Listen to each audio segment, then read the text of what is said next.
Hi kids, Mr. Galvan is going to read to you Esperanza Rising. Our next chapter is Los Espárragos, asparagus. Let's keep going. Marta was right. The strikers were more organized than ever. They handed out flyers in front of every store. They painted the sides of old barns with the slogans and held big meetings at the farm. For those who continued to work, there were still jobs, but Esperanza could hear the tightness and worry in her neighbors' voices. She worried too about what would happen if she didn't have a job. Asparagus would be a long season, sometimes up to 10 weeks, but it had to be picked before the high temperatures touched the valley in June. The strikers knew that if they could slow down the workers, it would affect the growers. So when the tender stalks were ready, the strikers were ready too. Esperanza got on the flatbed truck with Hortensia and Josefina for the first day of packing. The company had sent a man with a gun to ride on the truck with them. For protection, they said, but the gun frightened Esperanza. When they arrived at the sheds, a crowd of women erupted into shouting and booing. They carried signs that said, "Huelga! Strike!" Among them were Marta and her friends, and they were yelling, "Help us feed our children. We must all join together if we are all to eat.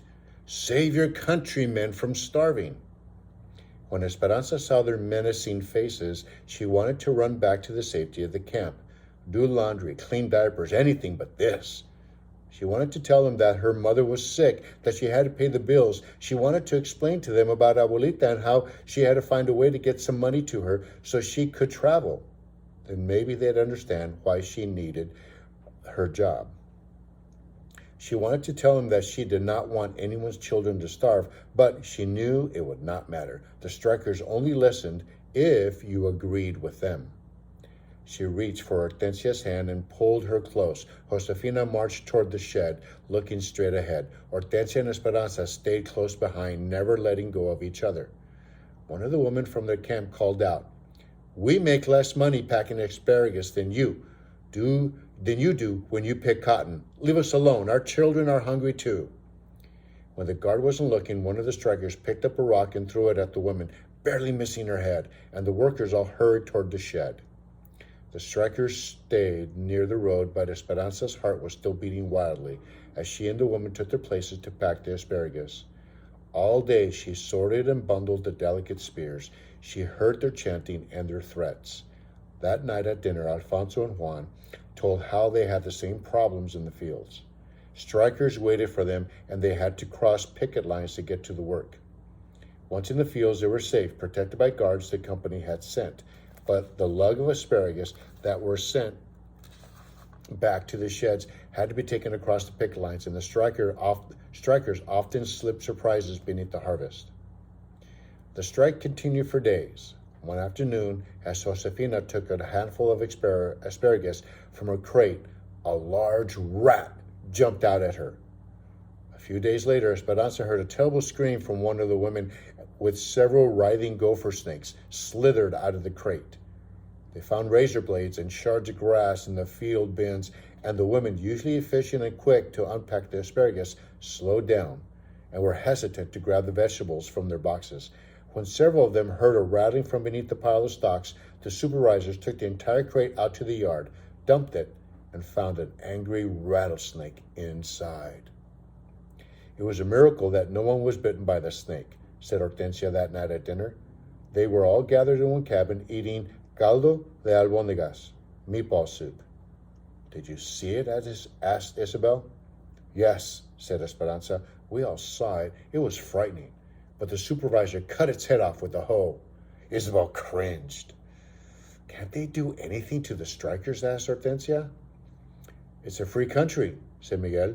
"Besides, the strikers are careful.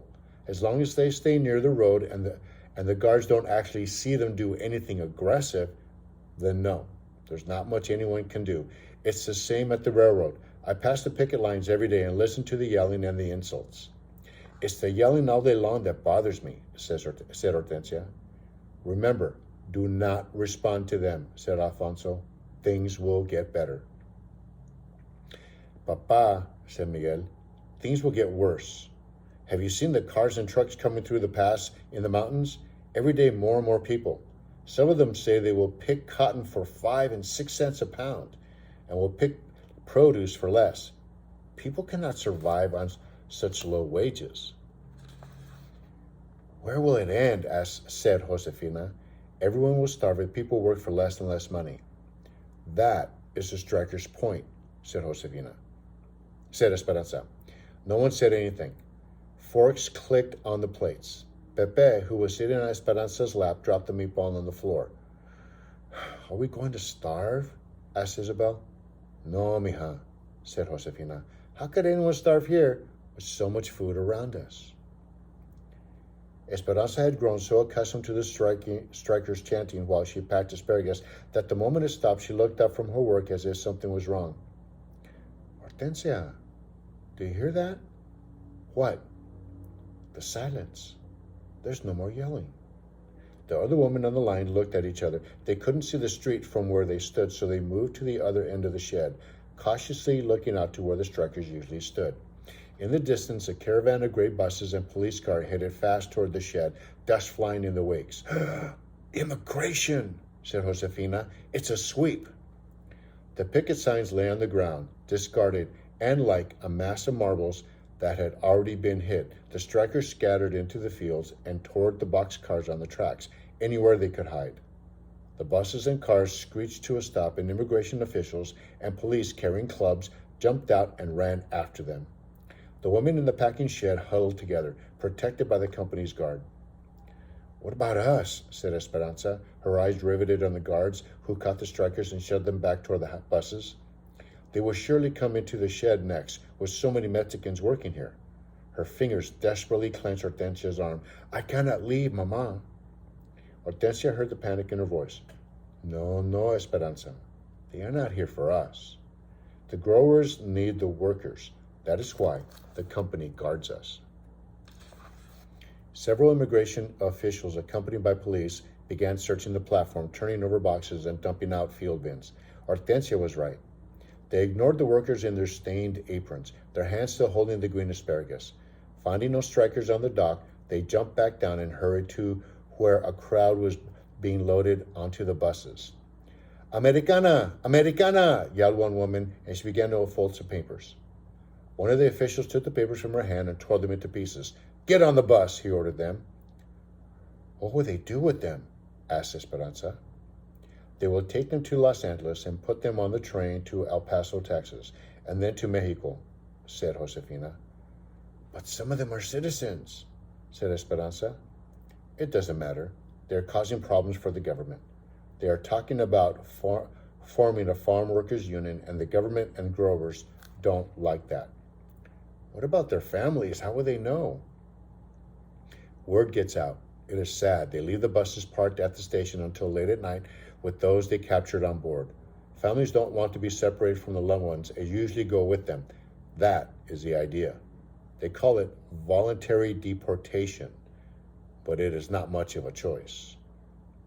Two immigration officials positioned themselves in front of the shed. The others left on the buses. Esperanza and the other woman watched the despondent faces in the windows disappear. Slowly, the woman reassembled on the line and began to pack again. It had all lasted only a few minutes. What happens now? asked Esperanza. La Migra will keep their eyes open for any strikers that might be back, said Josefina, nodding toward the two men stationed nearby. And we will go back to work and feel thankful it is not us on that bus.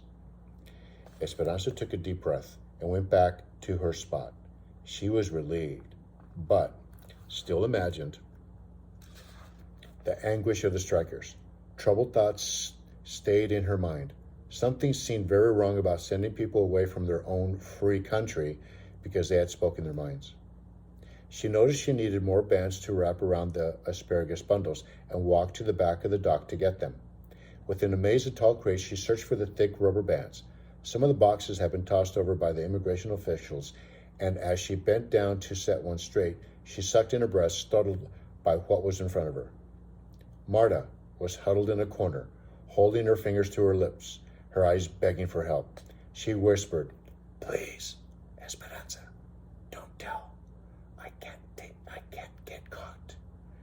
must take care of my mother. Esperanza stood frozen for a moment, remembering Marta's meanness on the first day in the truck. If she helped her and someone found out, Esperanza would be on the next bus herself. She couldn't risk it and started to say no, but then she thought about Marta and her mother holding hands and couldn't imagine them being separated from each other. And besides, they were both citizens. They had every right to be here. She turned around and headed back to where the others were working. No one paid any attention to her. They were all busy talking about the sweep. She picked up a bundle of asparagus, several burlap sacks from a stack, and a dirty apron that someone had left on a hook. She quietly wandered back to Marta's hiding place. La migra is still out front, she said in a hushed voice. They will probably leave in an hour when the shed closes. She handed the apron and the asparagus to Marta. When you leave, put on the apron. Carry the asparagus so you'll look like a worker, just in case anyone stops you. Gracias, whispered Marta. I'm sorry. I misjudged you. Shh, said Esperanza, repositioning the crates and draping the burlap sacks across the top so Marta couldn't be seen. Esperanza, called Josefina, where are you? We need the rubber bands.